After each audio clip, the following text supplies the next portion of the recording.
حاکم علی زرداری کو اپنے بیٹے آصف علی زرداری کی بے نظیر سے شادی کرنے کے بعد کون سی مشکلات پیش آئیں؟ پیپلز پارٹی کے بانی ممبر ہونے کے باوجود بھٹو دور میں ہی پیپلز پارٹی کیوں چھوڑ دی تاکہ پیپلز پارٹی ہارے؟ کراچی کے مشہور بمبینو سینما کی تعمیر کس طرح کروائی؟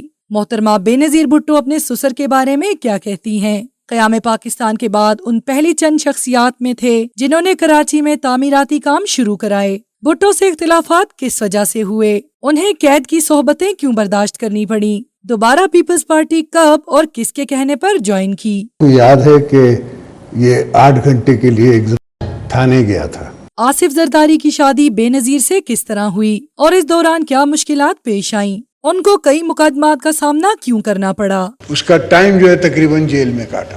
ناظرین، حاکم علی زرداری اپنے وقت کی بہت بڑی قداور شخصیات میں سے ایک تھے اور ان کا خاندان سالوں سے سیاست میں حصہ لیتا آ رہا تھا۔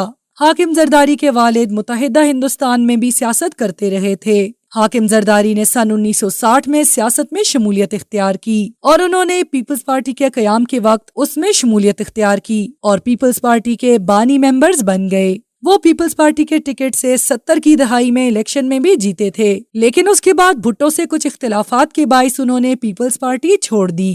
کہا جاتا ہے کہ حاکم زرداری بلوچستان میں فوجی آپریشن کے خلاف تھے، اسی وجہ سے ان کے بھٹو سے اختلافات شدت اختیار کر گئے۔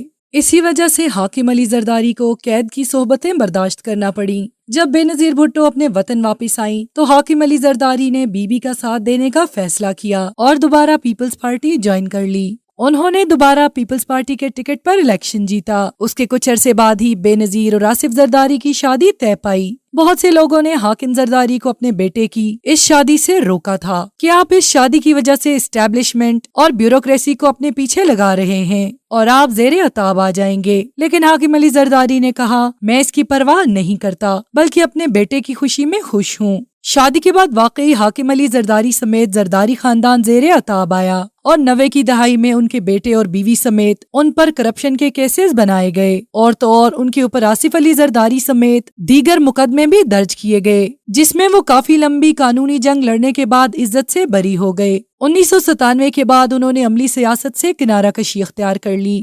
حاکم علی زرداری جب پاکستان آئے تو وہ پہلی چند شخصیات میں سے تھے جنہوں نے کراچی میں تعمیراتی کام شروع کروائے اور اس کے علاوہ انہوں نے مشہور بمبینو سینما بھی تعمیر کروایا تھا۔ بے نظیر بھٹو لکھتی ہیں کہ ہمارے بھٹو خاندان اور زرداری خاندان میں کافی کچھ مشترکہ ہے۔ زرداری خاندان نے بھی ہماری طرح مارشل لاء میں حد سے زیادہ تکلیفیں جھیلی ہیں۔ ایک فوجی عدالت نے حاکم علی زرداری پہ سیاست میں حصہ نہ لینے پر 7 سال کی پابندی لگا دی تھی اور ایک فوجی حکومت نے ان کی آبائی زمین پر پانی کی فراوانی کو روک دیا تھا، جس سے 1800 سے زیادہ ایکڑ پر کھڑی فصلیں تباہ ہو گئی تھیں۔ بے نظیر بھٹو نے مزید لکھا کہ ان کے سسر پہ زیادہ کڑا وقت آصف علی زرداری اور میری منگنی کے بعد آیا، جب حکومت نے ان کے تعمیری منصوبوں کے لیے منظور شدہ قرضوں سے انکار کر دیا۔ جب مشرف دور میں پاکستان اور ہندوستان سرحد پر حالات ٹھیک نہیں تھے تو حالات ٹھیک کرنے کے لیے مذاکرات کے لیے آنے والے ایل کے آڈوانی حاکم زرداری کے مہمان بنے اور ان کے گھر پر دونوں ملکوں کو قریب لانے کے لیے مذاکرات بھی ہوتے رہے۔